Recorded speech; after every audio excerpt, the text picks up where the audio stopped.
Space Dandy. He's a dandy guy in space. He combs the galaxy like his pompadour on the hunt for aliens. Planet after planet he searches, discovering bizarre new creatures, both friendly and not. These are the spectacular adventures of Space Dandy and his brave space crew in space.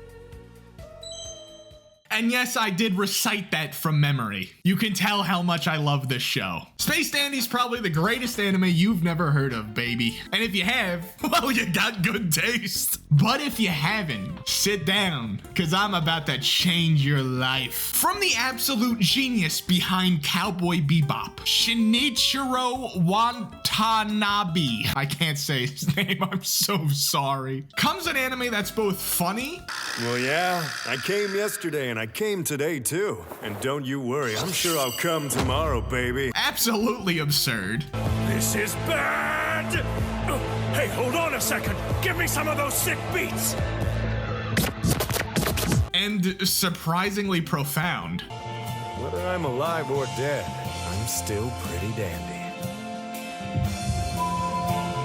We got Dandy, the name of the show. He's the pompadoured space himbo who's all about boobies, adventure, and looking goddamn fly. Then we have the appropriately named Meow, who is a cat-like alien who spends half his time eating and the other half complaining. And then there's QT, who's kind of the straight man of the group.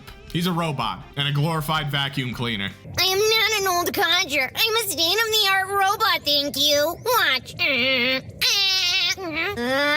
Absolutely zero patience for Dandy's nonsense. That's the main trio of the show. Although there's plenty of supporting characters that have major roles. Like, for example, Honey, the lady from Boobies, who's a waitress and is surprisingly competent at like everything and endearing. But what makes Space Dandy special? Every single episode feels like almost an experiment. It's not serialized, although there are some connecting aspects, especially in the last few episodes. But for the most part, it is an episodic series, at least on the surface. One episode will feel like just a complete psychedelic trip. Another one a zombie apocalypse. Where, and I know this is spoilers, I'm sorry, you should really go watch the show. But trust me, the spoilers really don't matter, especially for this. During the zombie one, halfway through the episode, everyone in the universe is a zombie, and then they try to take out life insurance on themselves. We spend like 10 minutes of the episode following our characters as if they were like competent zombies. I keep spinning on my mic, I'm so sorry. And after these like 2 goofy episodes of just batshit insane stuff happening, then you get absolutely punched in the gut by crazy love stories and just very sad, depressing episodes. Episode 23 in particular will make you cry, I guarantee it. I still hate the show for making me watch that ending. It hurts, man, it hurts. And it's crazy because half these episodes will have a completely different art style. It's almost like they threw darts at a chart of a bunch of different ideas and just went with it, and they all work so well. There are 26 episodes in this show, and I don't think there's a single one that's not great, and I mean that wholeheartedly. You would expect 1 or 2 to be kind of boring, but they're all so different but yet beautiful. It really is crazy. I know I didn't really, that wasn't very good reviewing right there. It's crazy, dude, it's awesome. But Dakosity, why is it great? I'll tell you right now. The humor, it's goofy as hell, man. There's space surfing, alien booty hunting. There's a place called Boobies that's like an intergalactic chain of restaurants where it's just a bunch of skimpy outfit women from different alien races and humans. It's literally space Hooters. It's space Hooters. And then a literal talking ramen bowl. The main villain, who Dandy does not meet until the last like 1 or 2 episodes, by the way, who's reoccurring throughout the entire show trying to catch this man, is like a pimp monkey with a bean person as his assistant, and they fly around in a gagged up Statue of Liberty head. And yes, their ship does have a mech transformation. The soundtrack, absolutely fire. Funky, jazzy, smooth. It's like Cowboy Bebop's chill cousin. And then there's the deeper themes. There's an episode where Dandy literally dies. In fact, there's a bunch of them, but this time we actually focus on it. And he goes to limbo, and it's like actually really depressing. The show just makes us have an existential crisis on like who we are and, you know, where we're gonna go and stuff like that. And the literal planet of Limbo ends up, again, spoilers, giving herself up because Dandy's so dandy to send him back into another universe so he can live. There's an entire episode where Dandy and his crew find 2 aliens, both last of their race, because they had been at war over whether or not they should wear vests or undies. And it's a banger episode somehow.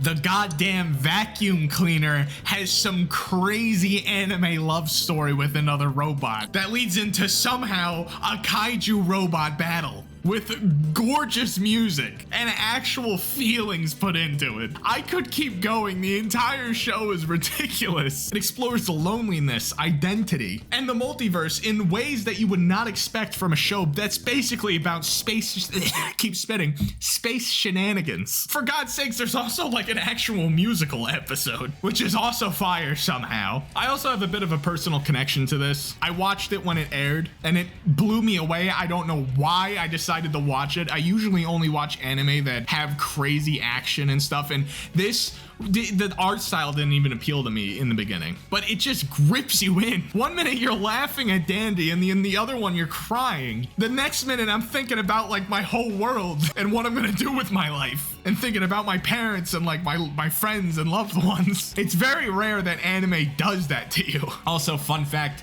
this show aired with the English dub first. The creator actually intended that to be the case, which makes sense. Look at Dandy. He's got the pompadour, you know? I also just love Dandy. I want to be him so bad. I gotta see what a pompadour looks like on my hair. If this video gets 1 million views, I will get a pompadour. My hair probably can't even do it, but I will do it. So you better like and subscribe so the algorithm likes it. There's a fishing episode, and I swear to God, the art, the scenes of Dandy going through this like mud ocean trying to catch this gigantic koi leviathan monster. I can't describe it. You have to go watch it. I know obviously I'm showing scenes in the video right now. Dude, it's on Crunchyroll. You need to go watch this. If you haven't watched Space Dandy yet, you are missing out, baby. Also, another side note, every episode, the title has like, what is that, comma? Baby, because that's how Dandy talks. I love how he talks. He's such an endearing, fantastic character.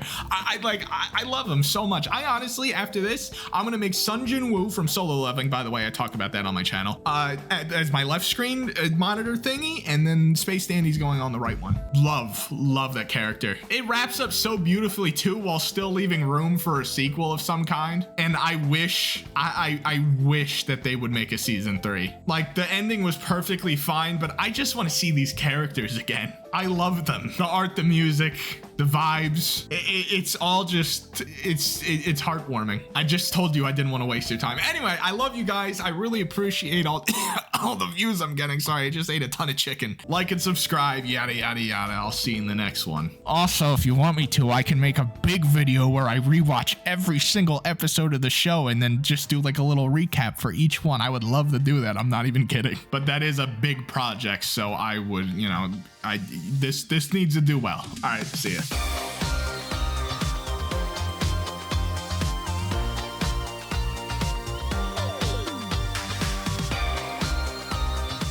Stay dandy, baby.